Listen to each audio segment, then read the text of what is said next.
So I enrolled at U of D and got a degree in architectural engineering and used photography. I still, to talk photography, I had to go to the camera club. So I did do that, but my interest in it was fading because it didn't make much sense to me. The subject matter was pretty simplistic, and I was learning about what photography could be, but I didn't really know uh, that it could be ever considered as an art. I mean, it just seemed like it was doomed to be a hobby. And but when my engineering career was going full blast, and I um, at one point had to go to New York on a business trip. So when I went to New York, I went to after getting all the business done, I went to the CIA at the MoMA, Museum of Modern Art, and I walked in on an exhibition of some of the most exciting photographs I had ever seen up to that time. They were by a French photographer named Henri Cartier-Bresson. My first thought was, boy, with a name like that, I could go any place.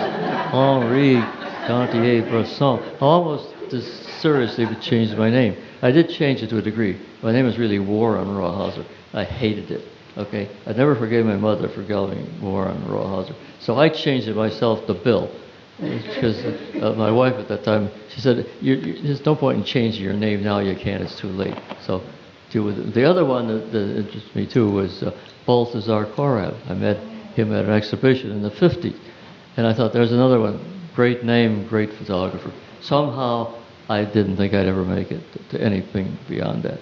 But anyway, now I saw the show of Bresson's, and I was overwhelmed by it. It was just great. This is what I was trying to do, but I didn't know how to approach it. I didn't know how I could consider it as an art, and I thought, I'm not going to do it as a hobby.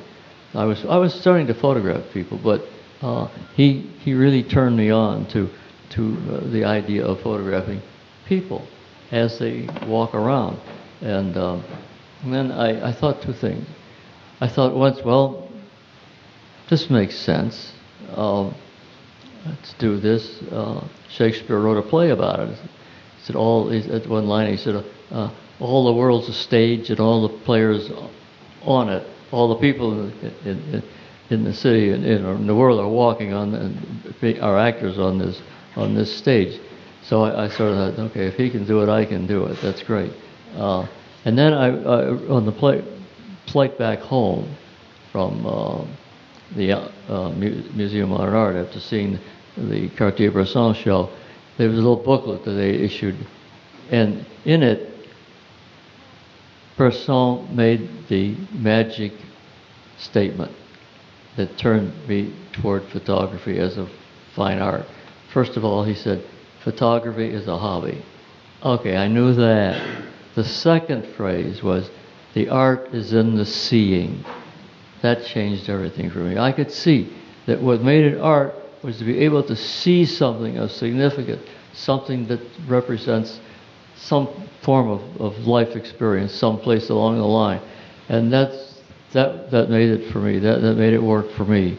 And then when the opportunity came to change occupations, I did.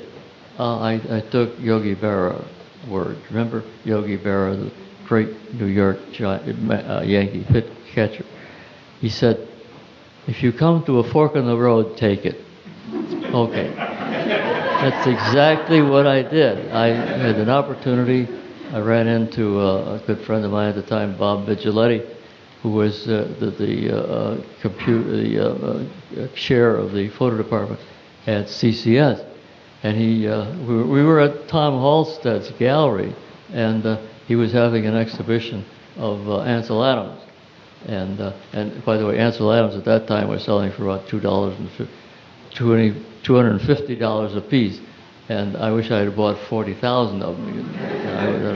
Very well. I know Tom would have loved that, But I did spend a lot of money at his gallery. I still am. He still sells me books. He comes around once a week with a couple of Bresson books, and I cannot resist buying Bresson's books, so that my book collection is going up again. But anyway, where was I? Uh, uh,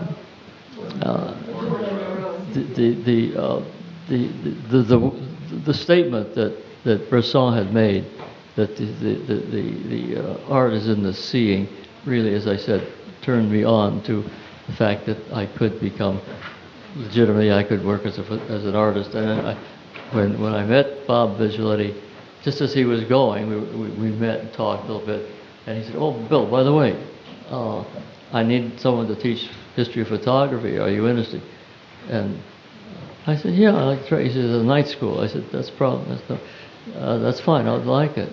And so I started teaching that fall at night school at CCS, and I remember very well standing in front of the class, like the first class, and all these people out here in front of me, and I was starting into my talk on the history, and I stopped. And I think they realized or they thought I had lost my place and didn't know what I was talking about. But what I was saying was to myself, I said, this is what I've got to do. I loved it. And it changed my whole life, just changed it from one thing to another. I loved every class I was in.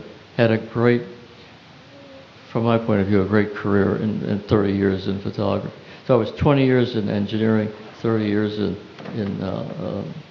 teaching. And this being in the classroom is what made the difference. Now, I now got serious about photography because I had time to do it. And photography was changing. The hobby aspect of it was dying off. And the fine art side of photography was beginning to be recognized and seen. And starting in the 50s. And the first thing that changed was, I'm not exactly sure of the order anymore. I wasn't paying too much attention to it, believe it or not, because it happened so silently over the next 30, 40 years that I did not take time to put down dates and so forth. I never considered writing a diary. But anyway, the first thing that came was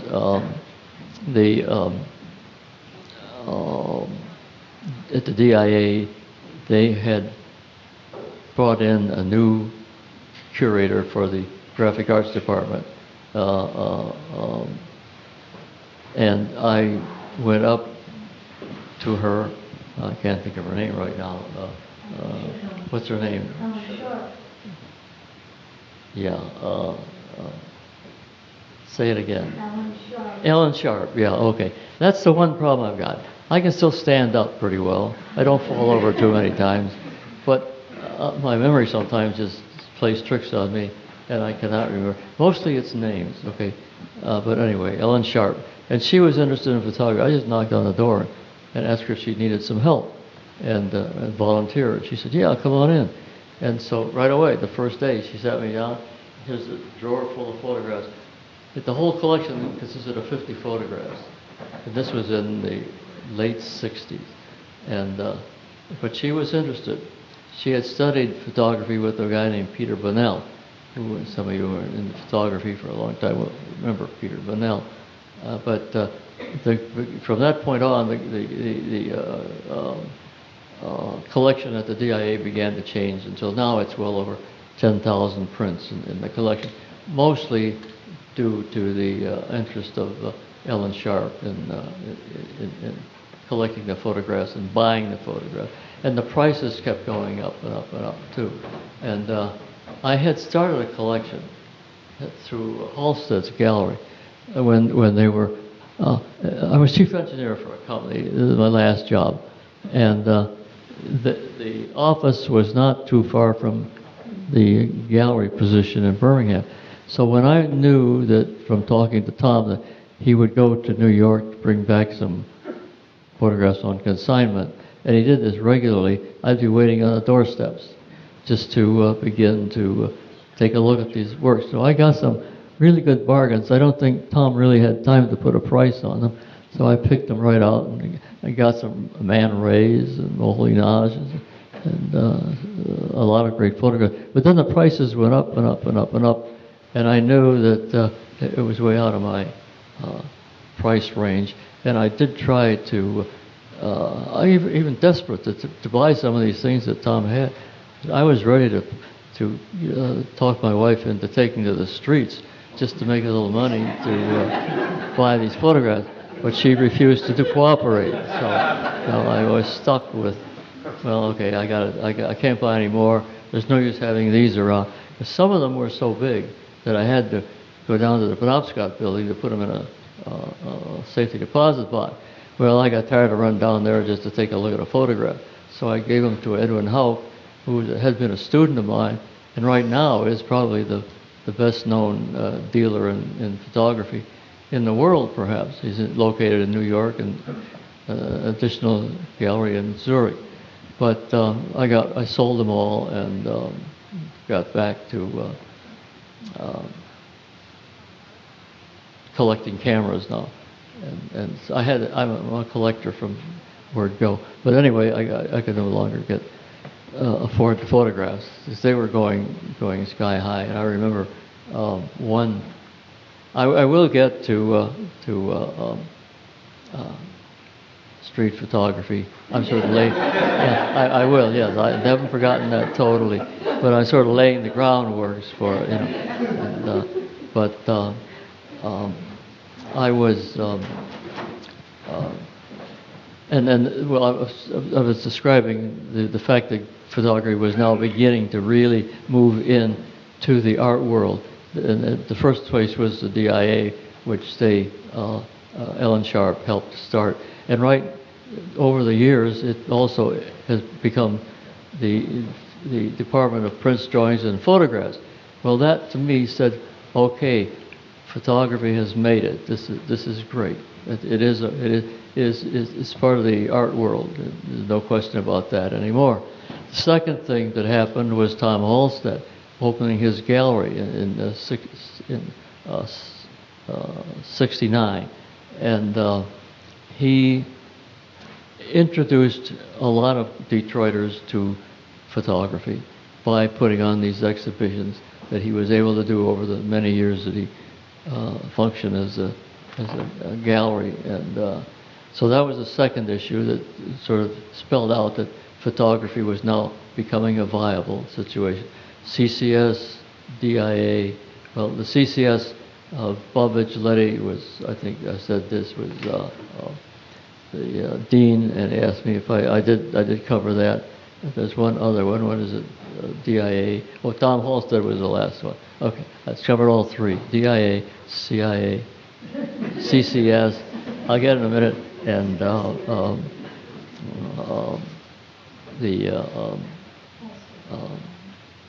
Halstead's gallery. Okay. All right. Now, the thing about street photography. This is, to me, the most exciting of all phases of photography. And I've done them all because sometimes like today, and yesterday and the last few weeks, when the weather is this cold, it's not much point in going out. First of all, I don't care for it. Secondly, nobody else does either because there's nobody out in the street. And so in the summertime, or the wintertime, I would go down, set up a gallery in the basement, do other kinds of photography, still lifes and all this stuff. But street photography was the most exciting of all because you just don't know what's going to happen. You have no idea when that magic moment is going to happen. And to try to keep invisible. Now I had one start on that because if I turn sideways, you can't see me anymore. I'm just I never did put on any weight. I walked it all off if I had any to start with. But just simply being out there, and this is what led me to devise, sort of with the tongue-in-cheek, the three iron laws of street photography. Now this this is going over big with a lot of my friends. I mean, they think that's a great way of saying it. The 3 iron laws of street photography. But there are laws. You'll see them. They're really simple and obvious. Really, first of all, is being there. To photograph any of these photographs, you have to be there. That's the one thing. It isn't like a painting. You can get it up in your head. You can be 3,000 miles away from what you're thinking and come up with the image. I have to be right there. If I want to take a photograph of Carla, she's got to be there. She can't be in any other room. So being there is very, very important, no question about it. And Bresson also backed me up on that. He said, with photography, you can't photograph a memory. Okay, so it's pretty obvious that being there is important. The second one is being ready. Now this is a little more complicated because being ready has two parts, part A and part B. I like making it complicated, you know, it kind of adds something to it. Okay, the first part simply is having the camera set at the proper aperture, shutter speed, and depth of field as a consideration into where you are photographing. So you have to be ready and know what might happen. And that's a bit of a problem. The other part is in being ready is the difficult one. And that's the one that very few people really follow up on. And that is to be a real great street photographer, you have to know everything. Now, you know, there's not many people anywhere that are going to know everything. Even I don't know everything. But you have to know a lot.